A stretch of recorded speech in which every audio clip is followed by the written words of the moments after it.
बिस्मिल्लाहिर्रहमानिर्रहीम, अस्सलाम वालेकुम। इस्लामाबाद टॉक्स के एक न्यू व्लॉग के साथ आपकी खिदमत में हाजिर हैं। इरशाद भट्टी और रेहान तारिक की गैर जिम्मेदाराना सहाफ़त को इस वीडियो में हम बेनकाब करेंगे। अपनी ज़ाती तशहीर के लिए अपनी वीडियोस को पॉपुलर और व्यूज़ के चक्कर में एक अदाकारा की जो निजी ज़िंदगी है उसको ज़ेर बहस लाना एक अफसोसनाक अमल है, और ये अमल सहाफ़ती उसूलों के मुनाफी है। आज हम आपको मुकम्मल तफसीलात देंगे। ये मामला सोशल मीडिया पर इस वक्त शदीद बहस का मरकज़ी बहस का वो बन चुका है। ये मामला सोशल मीडिया पर शदीद रद्द-ए-अमल का बहस बन चुका है, जहां मारूफ सहाफ़ी इरशाद भट्टी और रेहान तारिक इस वक्त तनकीद के ज़द में हैं।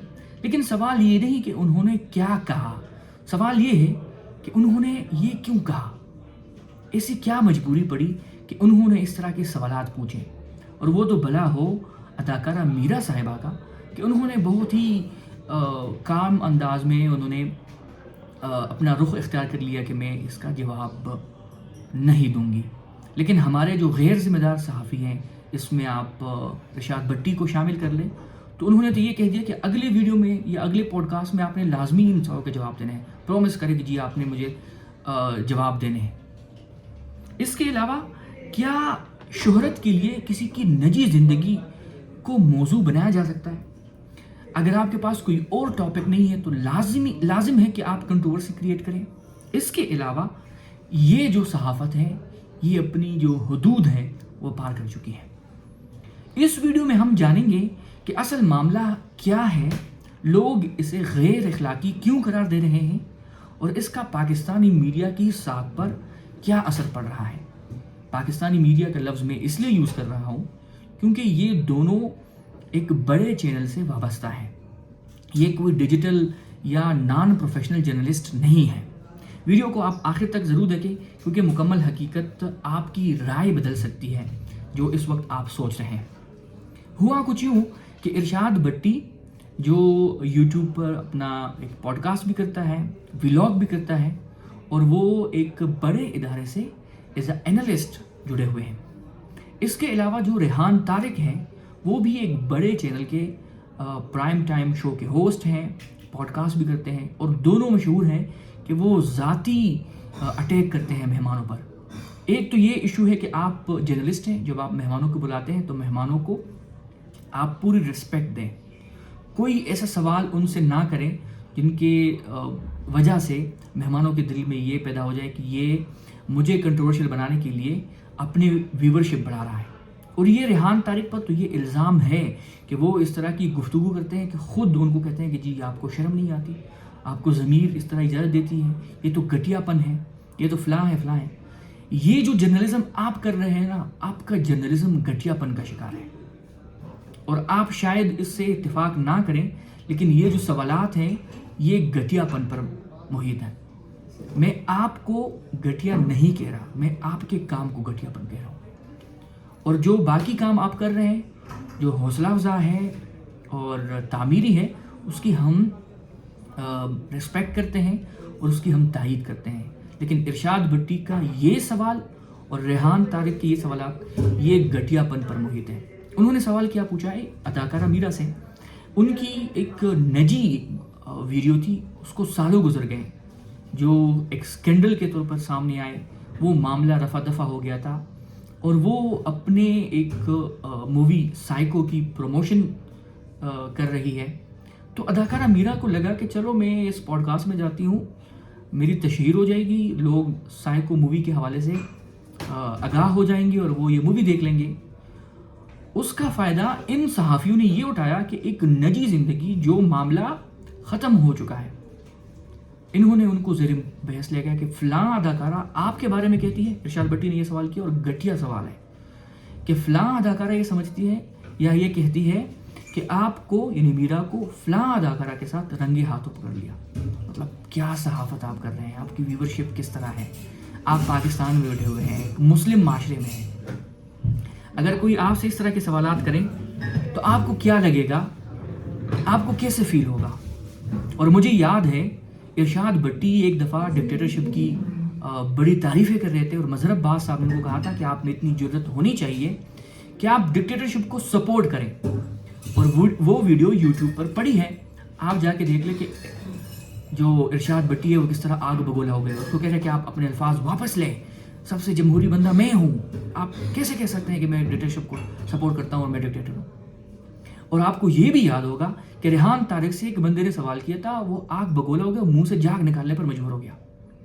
तो जब आपके अपने खदवाल और अपने काम इस तरह है कि कोई आपसे सख्त सवाल करे तो आप फिर ऐसे बदतमीजी पर उतर आए, तो आपको ये हिम्मत किसने दी और ये किसने कहा कि आपकी मर्जी है जो निजी सवालात हैं, जो ज़ाती ज़िंदगी है, उस पर भी आप कीचड़ उछालें। तो ये बिल्कुल ही वो गैर जिम्मेदाराना और घटियापन है जिनके अभी ये 2 सहाफ़ी शिकार हुए हैं। इनके जो डिजिटल प्लेटफॉर्म्स हैं वहाँ पर व्यूज़ चाहिए, वहाँ पर इखलाक, वहाँ पर एजुकेशन, वहाँ पर ट्रेनिंग, ये सब चीज़ें बाद में देखी जाती है। सबसे पहला ये है कि मेरे पॉडकास्ट को 1 मिलियन लोगों ने देखा, 2 मिलियन लोगों ने देखा, 3 मिलियन लोगों ने देखा, और इस तरह की एक बहस चलती है। ये लोग कभी भी नहीं चाहते कि वो कोई इस तरह की एजुकेशनल, कोई इन्फोटेनिक, कोई इस तरह की तामीरी वीडियो बनाएं कि जो लोग इनको देख रहे हैं वो इससे सबक हासिल करें। लेकिन यहाँ पर मसला जो है वो व्यूज़ का है। जितना आप व्यूज़ लेंगे उतने ही आप पॉपुलर होंगे, बजाय इसके कि आप सहाफ़ती जो इक़दार है, एथिक्स हैं, रूल्स हैं, फैक्ट्स हैं, वो आप सामने लेके आ रहे हो कि नहीं। लेकिन नहीं जी, आप इस तरह की अमल करें। इसके अलावा अगर आप सहाफ़ती उसूलों को देख लें तो इसमें भी आपको लगेगा कि जो ज़ाती ज़िंदगी है उसको आप कभी भी ज़ेर बहस ना लाएं। हर एक की अपनी ज़िंदगी है।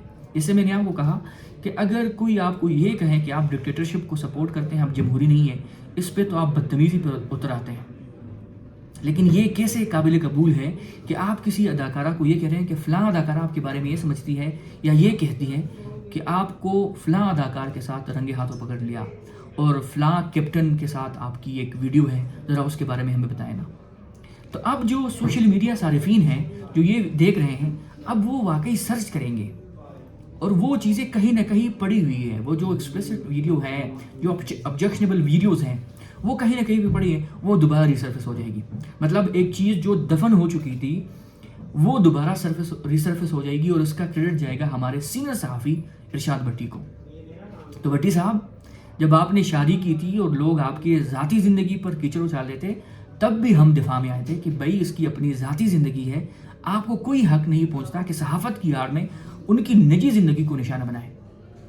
अब जब आप इस तरह कर रहे हैं तो हम आपको भी निशाना बनाएंगे, आप पर भी तनकीद करेंगे, लेकिन ये तनकीद तामीरी है।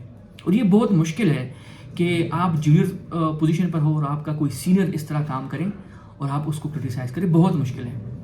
हमारे मौलवियों को देख लें, अगर अपने फ़िरके का कोई मौलवी गलत काम करें तो उसको सपोर्ट में आ जाते हैं, लेकिन कोई दूसरे फ़िरके का मौलवी वो काम करें तो मुंह से झाग निकाल के लोगों को बताते हैं कि जी इसने इस तरह किया, इसकी जुर्रत कैसी हुई, इसने इस तरह किया।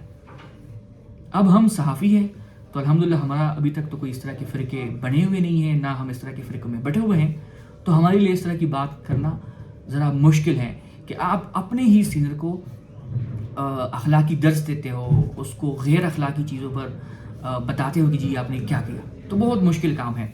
और कभी आमना सामना हुआ तो इंशाल्लाह उनको आमने सामने भी बताएंगे कि ये जो आपने किया था ये गैर ज़िम्मेदाराना सहाफ़त है। और जब आप इस तरह करेंगे तो जो जूनियर्स लेवल पर सहाफ़ी है जो आपको देखते हैं और आपको अपना रोल मॉडल बनाते हैं, मुझे अभी भी याद है कि जो लोग कहते हैं कि हम बाहर जाके कारोबार करेंगे, जॉब करेंगे, पाकिस्तान में हमारे लिए कुछ नहीं है, तो एक नौजवान ने कहा था कि जिस तरह की मेहनत इरशाद भट्टी ने की है, इस तरह की अगर कोई मेहनत कर ले तो अपना नाम पाकिस्तान में भी बना सकता है। और बहुत ही तालियां बजी ये हाल में और बहुत ही अप्रिशिएशन मिला इरशाद भट्टी को कि इसने बड़ी मेहनत की है। लेकिन अगर मेहनत इस तरह है तो जो आपने मेहनत की है उस पर आप पानी फेर रहे हैं। लोग फिर आपको आपके काम से नहीं, इन जो घटिया सवालात हैं इससे आपको याद रखेंगे। और हम सबको पता है कि जो मीडिया में है उसकी कहीं ना कहीं पर कंट्रोवर्सी ज़रूर मौजूद है। इसलिए हमें चाहिए कि जब हम खुद शीशे के महल में रह रहे हो تو ہمیں چاہیے کہ ہم کسی دوسرے بندے کے گھر پر کنکریاں یا پتھر نہ ماریں، ورنہ وہ پتھر ہمیں بھی لگ سکتے ہیں، ہمارے گھر کو بھی نشانہ بنا سکتے ہیں۔ یہ ایک واقعی ایک گھٹیا صحافت ہے۔ ریحان طارق نے جو سوالات پوچھے وہ گھٹیا سوالات تھے، ارشاد بھٹی نے جو کیا وہ گھٹیا پن ہی تھا۔ میں ان کے عمل کو گھٹیا پن کہہ رہا ہوں، ان کو نہیں۔ اس پر آپ لازمی سوچیے گا۔ ان پر آپ سے ایک ہی صدا کہ اس وجہ سے آپ کی کیا رائے ہے، کمنٹ سیکشن میں اپنی رائے دیجیے گا۔ ملتے ہیں آپ کے ساتھ نیکسٹ ولاگ میں، تب تک کے لیے اللہ حافظ۔